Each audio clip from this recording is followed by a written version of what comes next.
when I seen Angus come out of the ground at the show, I was like, I want to do that. And I'm like, I got to do that, 100%. It's the Blues Rock Show with Pete Francis. Welcome to the Blues Rock Show. I'm Pete Francis. Today we have a very special guest.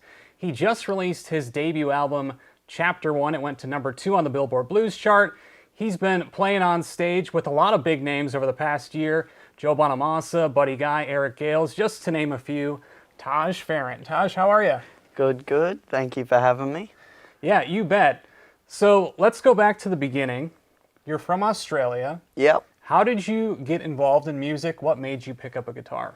So it was actually my pop's birthday, and we took him to an AC/DC concert, and Dad bought an extra ticket just in case I wanted to go, and I ended up going, and then I saw Angus come out of the ground playing Shook Me All Night Long, and I was like, yeah, that's sick. And then I was pretty much like, I want a guitar. And then I ended up getting a guitar for my 7th birthday, and then that's where it all started pretty much.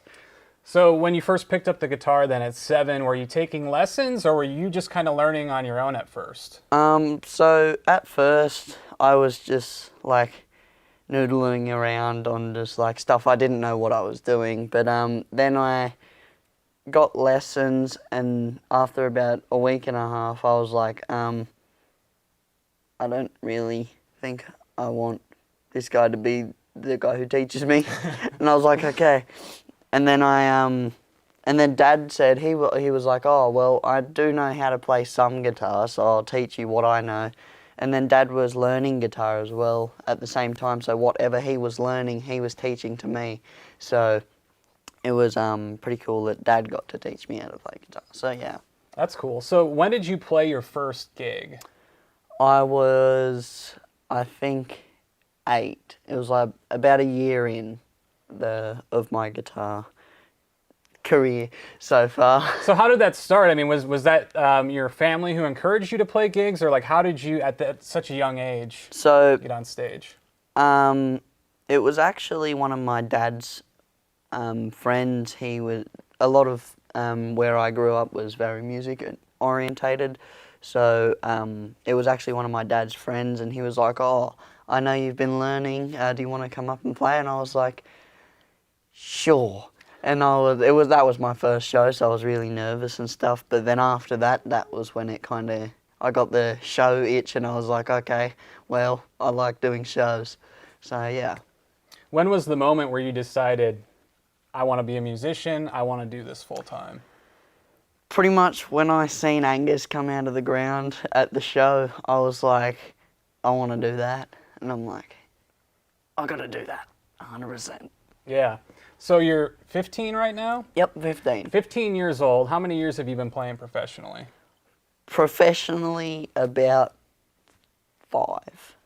5 years, yeah. And so now you're based in the U.S. Yep. How did you make that transition from Australia to the United States? Well, luckily for me, I didn't really have to do a lot with that stuff. Mum and Dad handled a lot of it. But yeah, Mum and Dad are very smart with what they do and how they know a lot of things about everything, you know what I mean? They always are just like researching stuff, so they know what they're going into.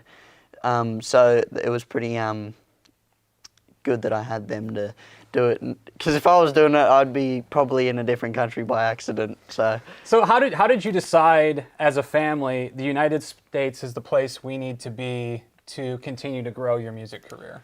Yeah, so we only moved about a year ago, and it was really because we always did like tours and stuff over here, because we did like we've had like 3 or 4 tours, but this is our first tour that we actually live over here now. So it's a bit different, but the main reason was because flying sucks. So we were like, we don't have to fly if we live there. And we said that as a joke, and then we like kind of took it serious, and we were like, we might actually do that. And then we ended up, we had a talk, and we were like, it's probably going to be easier to live there.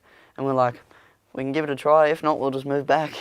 So yeah, it's been pretty fun. We've been here for about a year almost, so it's been pretty fun. Yeah, and you've had some amazing experiences already. Some of the musicians that you've shared the stage with, I mean, Joe Bonamassa, Eric Gales, Buddy Guy, Carlos Santana. How did these opportunities come about? Well, most of the time, their like management or their guitar techs and stuff will reach out to us and they'll be like, "Oh, do you want to come out and play?" Or like, "Do you want to just come and play around at soundcheck and play on the gear and stuff?" And I'm like, "Yeah, sick." And sometimes they were just like, "Oh, do you want to come play?"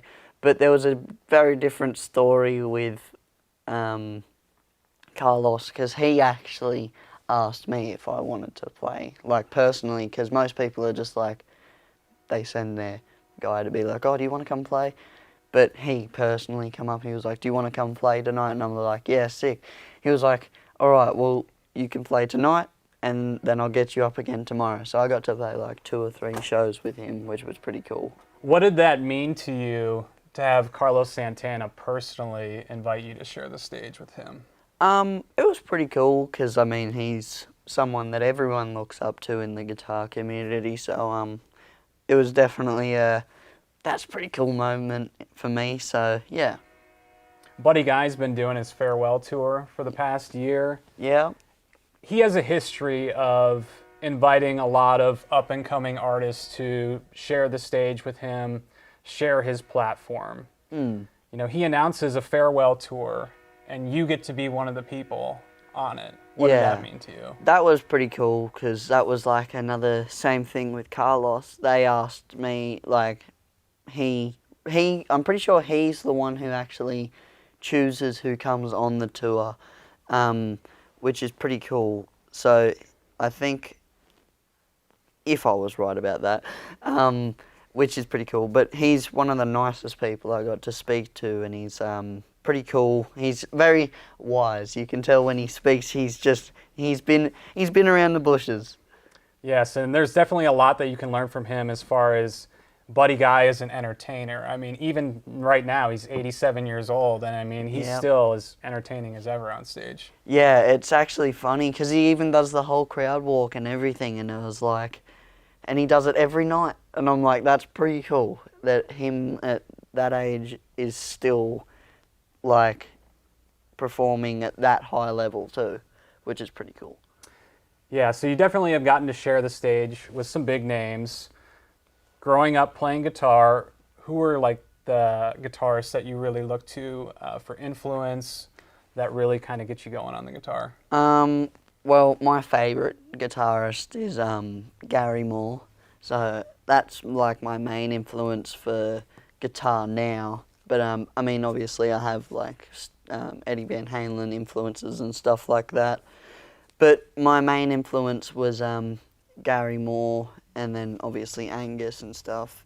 But I've actually found someone recently that I actually look up to quite a lot in how they play.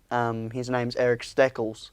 Eric Steckel, yeah, he's very good. Yeah, that's we're actually in talks at the moment for doing a song together, which will be pretty cool. So yeah, it's gonna be cool getting to work with someone I love as a guitarist. So yeah. Yeah, he's flying a little under the radar, but he's definitely one of the best guitar players out there. I mean, he can really like he shred. made his own sound almost like it's metal Blues. and I'm like, that's cool. So it's very cool to try and innovate something completely different than what everyone else is doing. Yeah, what drew you to blues? So Dad showed me Gary Moore, funnily enough. Gary Moore, he showed me, I'm pretty sure it was Still Got the Blues or something. And I always knew Gary Moore from like Thin Lizzy, like Boys Are Back in Town stuff, but I didn't know he was actually a guitarist. Like a really very, very good guitarist. Yeah. So, yeah, I didn't know he went solo, so I looked into some of his stuff and I was just like, this is awesome. So I kind of got stuck on his stuff for ages, and now I just love Gary Moore stuff. So yeah. You've talked about some of the influences as far as like right now, modern blues rock. What have you been listening to? Modern blues rock. It's funny, I don't really listen to a lot of modern blues or rock. It's funny because I don't actually listen to a lot of blues and stuff when I'm just at home and not playing guitar, because I listen to a lot of like R&B and stuff because their phrasing and everything is so different. It helps me with my guitar and stuff. So I listen to a lot of different genres so I can get a little bit of everything and put it into how I play. So yeah. Yeah, I mean, and that's definitely good, bringing a modern approach that way and getting those fresh, different perspectives. Yeah, because that's one thing I always say, like people back then, like Gary Moore and stuff, they didn't have YouTube just to listen to something and be like, oh, I love that, like sound, I'll use that in something. Or like something, they'd actually have to hear it live or hear it on a CD or something. So we have a lot of free range with what we want to do. Yeah, and YouTube has been around your entire life. My whole life. So how much of an impact has YouTube had as far as your progression with guitar? Yeah, YouTube has been a very, very big part of how I've got to where I am, like playing-wise. Obviously, Dad taught me most of what I know theory-wise and stuff. But like songs and stuff, obviously YouTube was always it for me. Or most of the time when I'm learning songs, I learn it by ear. So yeah, that's one thing that helps me a lot, again, with my ear, is YouTube. You just listen to the song and try and figure it out yourself. It helps your ear out so much more, so you can exactly know where every note is on the fretboard. So yeah. Yeah, growing up, on average, how often would you say you play guitar on a given day? At first, I was like properly addicted to it, and I was doing like 8 to 9 hours a day. But now I've calmed down, and I'm probably about an hour to 2 hours. And then on show days, it's really just the show and all of sound check, which could go for like an hour. So 3 to 4 hours on show days, and then an hour to 2 hours on normal days. Yeah, and you've got your entire family out with you Yep. on tour. So what's that experience like, having the whole family? It really is a family business. Yeah, it's pretty fun having everyone out on the road. I mean, sometimes it gets a bit hectic because, you know, families always have a little bit of trouble sometimes, but I mean, it's always fun having the people you love around you on tour and stuff, so yeah. We touched on YouTube, and I want to talk about social media because you've carved out a really large following on social media, and you've done it in a short amount of time. And there's a lot of artists out there who've been grinding for a long time, for 30 years, and they don't have the following that you've built up on social media. So what would you say has been the key to your success on social media and cultivating such a strong following? Well, if I'm 100% honest, it's really Dad and Mum doing all their work on Facebook and stuff. But most of the time, like, the biggest, like, spike in my career was probably when I did Ellen. But I only did Ellen just because I wanted to meet Ellen, because I just always watched the Ellen show, so I was like, oh, it'd be cool to meet her, and I get to play around, so it was cool. So I never really thought of it as like, oh, I'll get fame from this. I was just like, oh, I'll meet Ellen. But other than that, I was like, I never really see myself as like famous or anything, so it's pretty cool. I mean, yeah. What advice would you give to someone that wanted to use social media to help elevate their career? It definitely helps with marketing yourself, with like getting into venues and stuff, because a lot of venues will just be like, who are you? And then there was a point where I even knew the point where we were on our first tour, we called the venues to see if we could get a show there.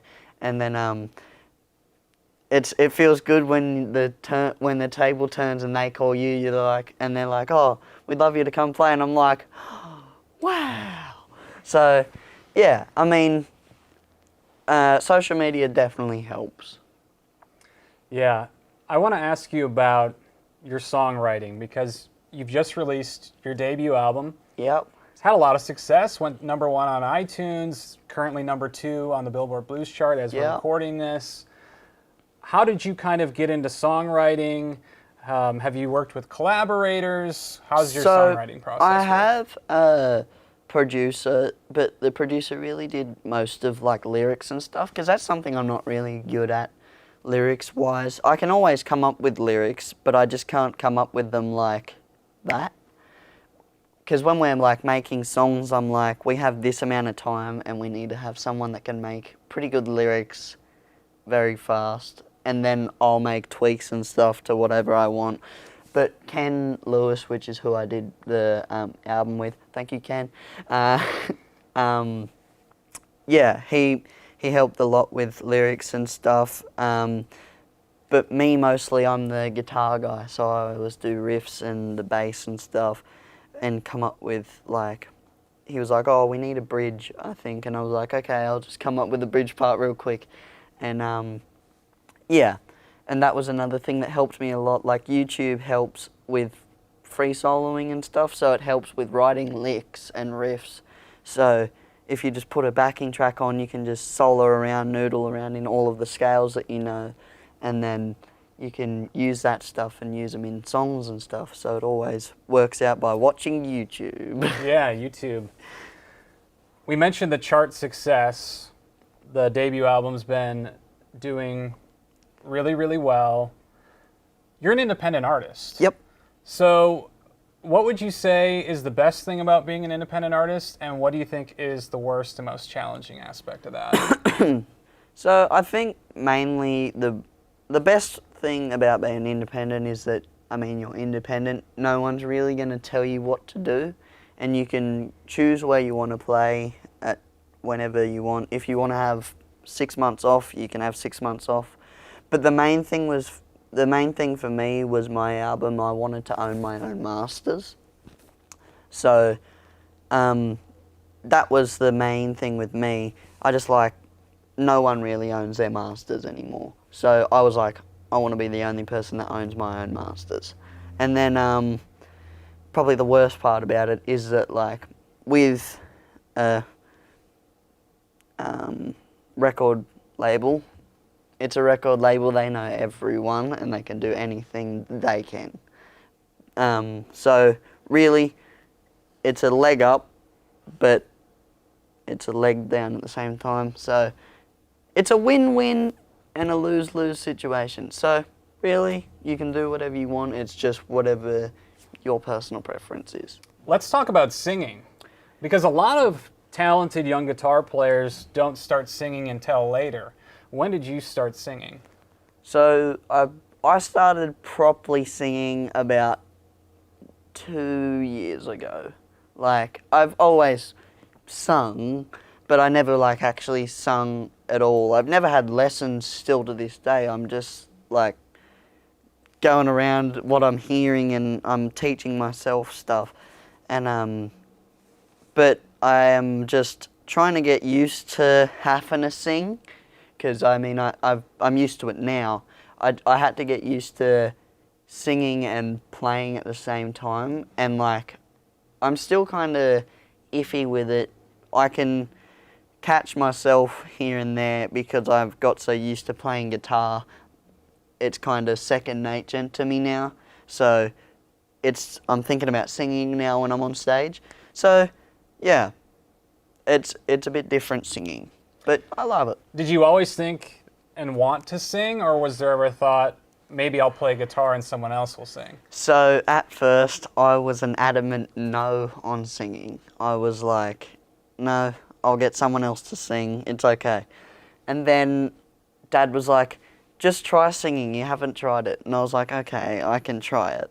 And I started singing and I was like, I don't really like it. And at that point, I had a really high voice and I didn't go through puberty or anything yet. So I was like squeaky voiced and I was like, why do I sound like this? And then I was like, okay. And then I released a song with my singing, and this was only with like 2 months of me singing. So it kind of sucked. And then I'm about 2 years in now, and I feel like it's been alright for singing so far. Definitely not where I want to be, but we'll get there. So, You feel like you're continuing to gain confidence. Continuing getting confidence and stuff in singing. So yeah. So you think singing is a much bigger challenge for you than playing guitar? Well, yeah. I mean, guitarists, you can kind of hide behind your guitar because all you have to do is put your head down and it looks like you're focusing on what you're playing. But with singing, you can't sing with your head down and not look at everyone. You kind of have to be here to get the best sound as well. So it's all, like, it's like mind games sometimes. You're just like, everyone's looking at me sing.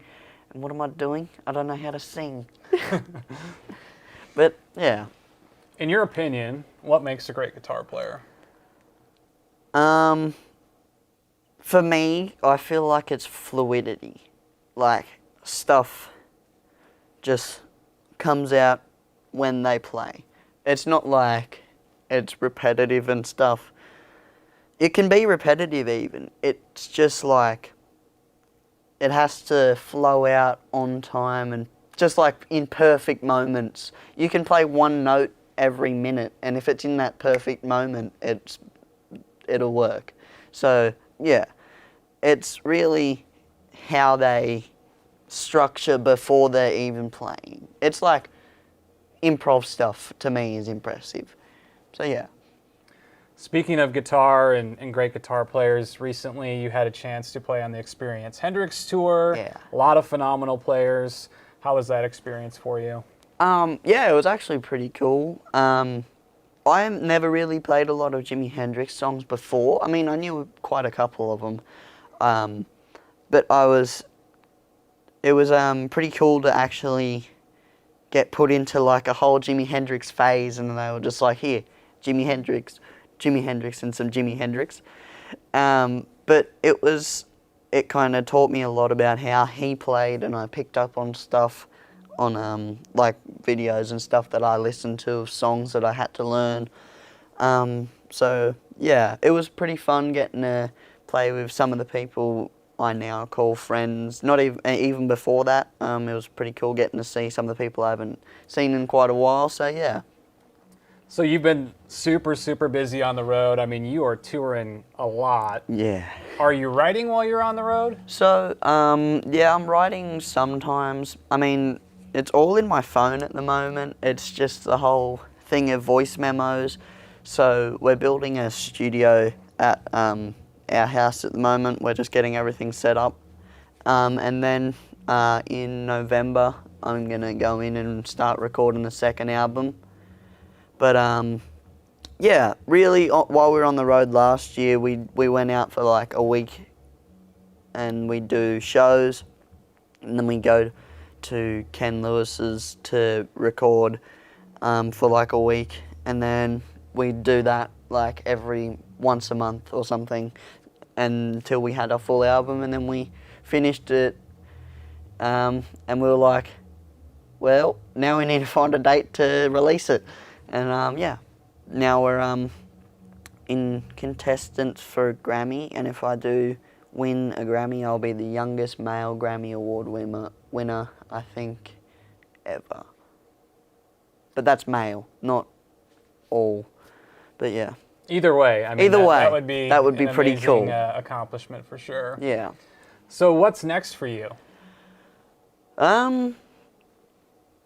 I'm not even sure, really. I'm just, like, going wherever this takes me. I'm just having fun playing guitar, really. All I'm doing is just playing notes and stuff and singing a little bit.